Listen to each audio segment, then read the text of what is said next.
Dahod LCB પોલીસે 25 લાખથી વધુની કિંમતનો દારૂ ઝડપી પાડ્યો। બાતમીના આધારે પોલીસે વિદેશી દારૂ ઝડપી પાડ્યો। અમદાવાદ ઇન્દોર હાઈવે પર પીટોલ બોર્ડર પરથી દારૂ ઝડપાયો। કન્ટેનરમાં મધ્યપ્રદેશથી ગુજરાતમાં આ દારૂ ઘુસાડવામાં આવી રહ્યો હતો। દાહોદ એલસીબી પોલીસે દારૂ ઘુસાડવાના પ્રયાસને નિષ્ફળ બનાવ્યો।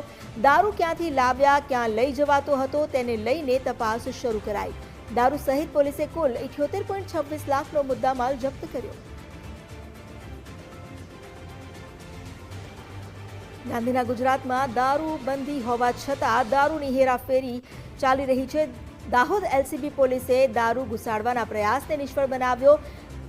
તેની સાથે કુલ 78.26 લાખનો મુદ્દામાલ પોલીસે જપ્ત કર્યો છે, જેમાંથી 25 લાખથી વધુની કિંમતનો દારૂ છે।